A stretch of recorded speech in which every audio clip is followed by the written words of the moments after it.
pas excuser son péché en s'appuyant sur les fautes antiques de nos pères. Lorsqu'une personne vit dans le péché, et qu'il aime trop ce péché, pour ne pas l'abandonner, ou que ce péché lui procure du plaisir, ou ce péché est la source de ses revenus, alors bien souvent, une telle personne trouve tant d'excuses pour ne pas abandonner son péché. C'est ainsi que bien des religieux, dans les religions, et religieux, en dehors des religions, vont jusqu'à se servir des exemples non imitables, là où parfois nos pères s'écartaient de l'obéissance à Dieu. C'est ainsi que nous entendons certains excuser leur péché en paraphrasant Christ, en disant « Celui qui n'a jamais péché, qu'il me jette la première pierre ». D'autres encore s'appuient sur une antique faute d'un certain prophète biblique et disent « Telle personne dans la Bible a fait ceci, et Dieu lui a pardonné ». Ainsi, même des prétendues chrétiennes excusent leur fornication, leur impudicité et leur prostitution en disant « Christ n'a pas condamné la femme adultère ». Autrement dit, elles sont en train de dire que la parole ne condamne pas les adultères, les fornicateurs, les impudiques. Et que donc, elles ne font pas mal en gardant précieusement leur péché chéri. Mais jamais elles ne diront le fond du pardon de Christ à l'égard de cette femme, et ce qu'il ajoute ensuite. Jean 8, 10 à 11. Alors, se redressant, Jésus lui dit « Femme, où sont-ils? Personne ne t'a condamné » Elle dit « Personne, Seigneur. » Alors Jésus dit « Moi non plus, je ne te condamne pas. Va, désormais, ne pêche plus. » Vous savez, la torture de la crucifixion, ou la mort par crucifixion, a été inventée par la justice romaine. Et par coutume, cette loi imposait aux suppliciés, donc aux condamnés, de porter la croix de sa prompte crucifixion, jusqu'au lieu de consommation de sa peine, donc jusqu'au lieu de sa crucifixion. Et pendant que le condamné marchait à pas lents avec sa croix, chargée sur ses épaules, il comprenait ainsi qu'il avait fini avec ce monde. Et donc, il lui restait deux issues. S'il avait un remords tardif, en prenant conscience en ce moment-là, soit il produisait un repentir tardif, à l'exemple du bon larron à la croix, pour sauver son âme, car son corps étant condamné à mourir. Soit il gardait son cœur en fer, et injuriait et maudissait Dieu, à cause du châtiment qu'il subit pour ses péchés. Et la femme adultère que Jésus a pardonnée, était dans ce cas, mais dans le premier. Voyant que sa mort prochaine était décrétée, elle avait eu un profond remords pour son adultère. Car Jésus n'a jamais pardonné un pécheur non repenti, qui refuse de se repentir. La preuve est vivante, avec les pharisiens, et le mauvais larron à la croix, qui n'avait aucune contrition, aucun regret de son péché, aucun remords tardif pour sa malfaisance, même dans l'heure de sa mort. Au contraire, tout ce qu'il désirait, c'était être affranchi du châtiment de ses péchés, afin de les perpétrer à toujours. N'es-tu pas le Christ? Sauve-toi toi-même, et nous aussi. Voilà tout ce qu'il a trouvé à dire. Donc aucun regret de son péché, aucune repentance produite et pratique, aucun désir du pardon de Dieu. Même dans l'heure de sa mort, il a continué à faire les œuvres de son père, le diable. C'est-à-dire, prouve-moi que tu es vraiment le vrai Christ, en descendant de toi-même de la croix, puis nous faisant descendre pareillement. Exactement comme Satan avait dit à Jésus, au désert. Si tu es fils de Dieu, prouve-le, en changeant la pierre en pain. Donc en changeant la vérité spirituelle, en pain charnel, comme l'ont fait les pasteurs, pour les dîmes. Tout ce que cet homme voulait, c'était prouve-moi que tu es le vrai Christ, fais encore tes miracles même maintenant. Pour une fois, fais un miracle qui te profite à toi-même, en te sauvant toi-même de dessus la croix, et moi ensuite. Afin que j'aille, continuer mon péché. Voilà ce qu'il a montré en disant, n'es-tu pas le Christ? Sauve-toi toi-même, et nous aussi. Et une telle personne, pensez-vous que Christ peut même le calculer? Bien sûr que non, il ne l'a même pas regardé pendant qu'il disait ses horreurs, et l'a complètement ignoré sans rien lui répondre. Au contraire, il a tourné sa tête vers le bon larron, qui lui dans le châtiment de son péché, il a pris conscience, et manifesta un remords tardif, pour le salut de son âme. Dans la Bible, nous ne connaissons ordinairement, que deux larrons, le bon, et le mauvais à la croix. Mais cette femme adultère, est le troisième larron de la parole, car elle était dans le même cas, que les célèbres deux larrons à la croix. Elle aussi, était devant la porte du séjour des morts pour son péché. Sa mort prochaine était déjà décrétée, et elle n'attendait plus que l'exécution dans une minute, selon la réponse de Jésus. Donc elle était bien dans le même cas, que les célèbres deux larrons.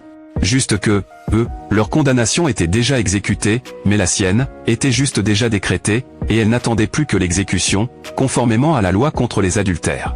Donc elle est bien, le troisième larron, de la parole, mieux encore, elle est le premier larron, de la parole. Car elle, son histoire, elle l'a vécue bien avant les deux célèbres larrons, de la croix. Elle est donc le premier bon larron, de la parole. Et quand Christ a pardonné le célèbre bon larron à la croix, il l'avait déjà pardonné elle, le premier bon de la parole, bien avant. Voici pourquoi, aucune femme prostituée, impudique, fornicatrice et adultère ne peut prendre l'exemple de cette femme, pour excuser son péché et y demeurer vautrée. Car, malgré qu'elle est le premier bon larron de la parole, Christ lui a dit ceci, en plus de son pardon, va, désormais, ne pêche plus. Toutes les femmes aujourd'hui, qui prennent l'histoire de cette femme, pour excuser, et garder précieusement leur péché, font mal. Car Jésus en disant, moi non plus, je ne te condamne pas, va, désormais, ne pêche plus.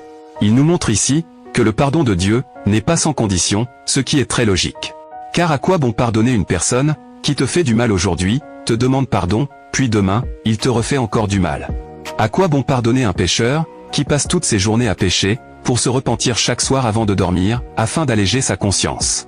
À quoi bon pardonner un mari adultère, qui recommencera dès demain, avec ses regards prédateurs, sur des femmes étrangères à sa femme? C'est un vain pardon, en effet. On ne pardonne donc qu'une personne, sérieuse, sincère, qui accepte en toute conscience, et sincérité, la condition du pardon. Va, et désormais, ne pêche plus. Telle est la condition du pardon de Dieu, c'est de ne plus recommencer désormais, de peur, d'annuler le pardon de Dieu. Car un pécheur pardonné, qui recommence à pécher, annule le pardon de Dieu. D'où la condition, va, et désormais, ne pêche plus. De peur d'annuler le pardon de Dieu, ce qui te serait, dommageable. En fait, quand ta désolation n'est pas profondément sincère, Dieu ne te pardonne pas, même si tu vas te convaincre toi-même, d'être pardonné, ou trafiquer une paix intérieure disant que tu as ressenti le pardon de Dieu. Parce que, Dieu sait toutes choses, donc, quand la repentance est une feinte de repentir, donc que c'est pas sincère, il le sait, et donc, il ne pardonne pas. Même si la personne va se leurrer elle-même, en se fabriquant une paix intérieure, et la surnomme le pardon. À présent les hommes, vous qui vous appuyez, sur les fautes antiques de nos pères, afin d'excuser, et conserver vos péchés, pour ne pas les jeter. Vous qui dites, David a péché, et il n'a pas été disqualifié, mais qu'au contraire, il est demeuré le oint de Dieu, et il a conservé sa royauté, malgré son péché. Donc moi aussi, je peux pécher en adultère, en acte, ou en pensée, sans redouter le courroux, et la disgrâce de Dieu. Prenez garde.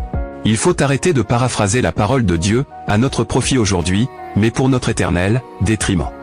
C'est de la mauvaise imitation, et de la mauvaise foi, que de copier le péché des pères, mais pas la repentance de nos pères. La preuve, pourquoi ne copier que la convoitise, l'adultère de David, mais pas la repentance de David?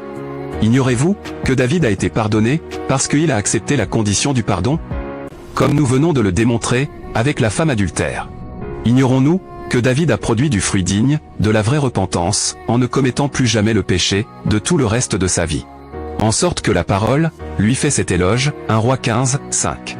En effet, David avait fait ce qui est juste aux yeux de Yahvé, et il ne s'était dérobé à rien de ce qu'il lui avait ordonné, durant toute sa vie.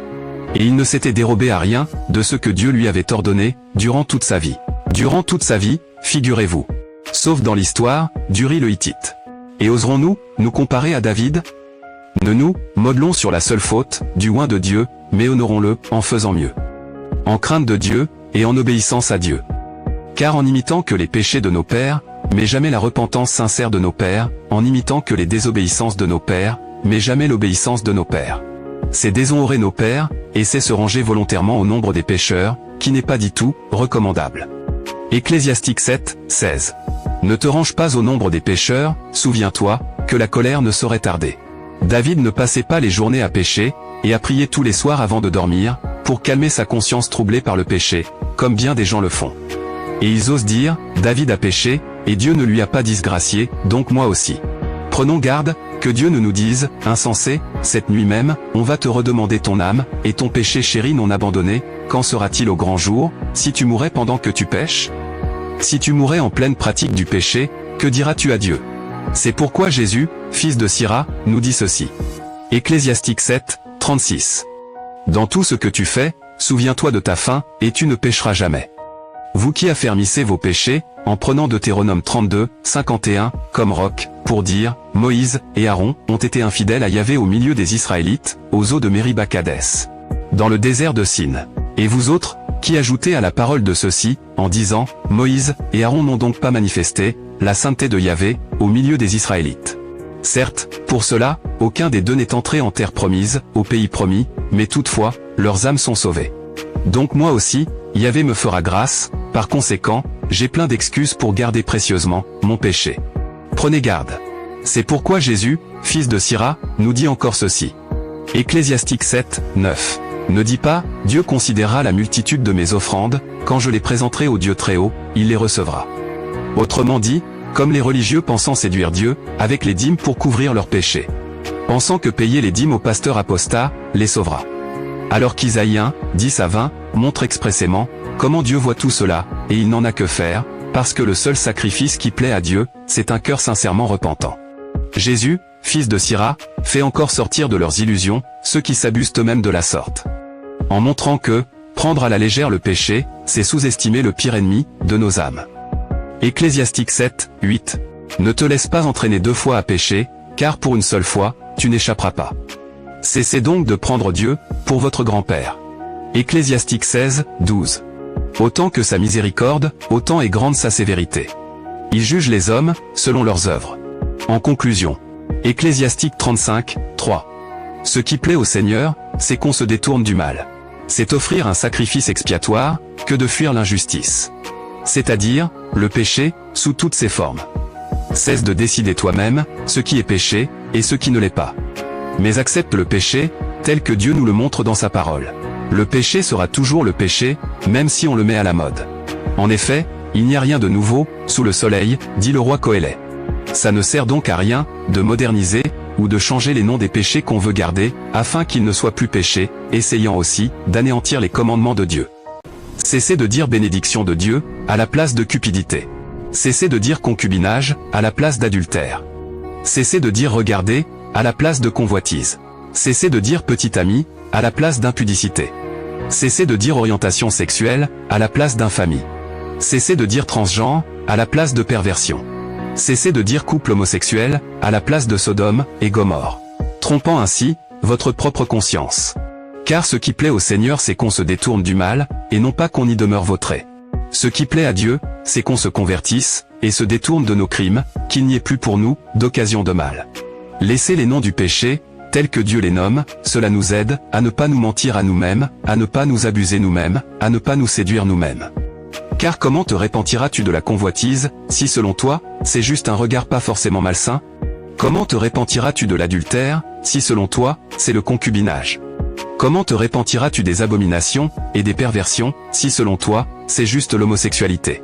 Si c'est juste du transgenrisme, et non plus Sodome, et Gomorrhe. Car dès lors, dans la tête des gens, ce ne sont plus des perversions. Et du moment que ton péché, n'est plus péché, de quoi vas-tu te repentir devant Dieu?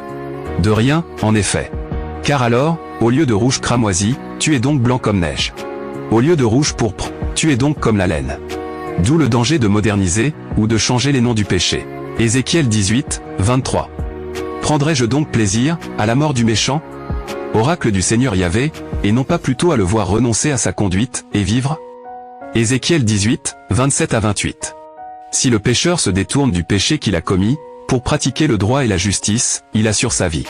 Car il a choisi de se détourner de tous les crimes qu'il avait commis, il vivra, il ne mourra pas. Ézéchiel 18, 32. Je ne prends pas plaisir à la mort de qui que ce soit, dit Dieu, oracle du Seigneur Yahvé. Mais convertissez-vous, et vivez. Dans le cas contraire, n'allez donc pas dire que vos maux, et les tourments éternels, qui attendent les pécheurs inconvertis, sont la faute du sadisme de Dieu. Isaïe 5, 20. Malheur à ceux qui appellent le mal, bien, et le bien, mal, qui font des ténèbres, la lumière, et de la lumière, les ténèbres. Qui font de la mer, le doux, et du doux, la mer. Entendent, qui a des oreilles, pour entendre.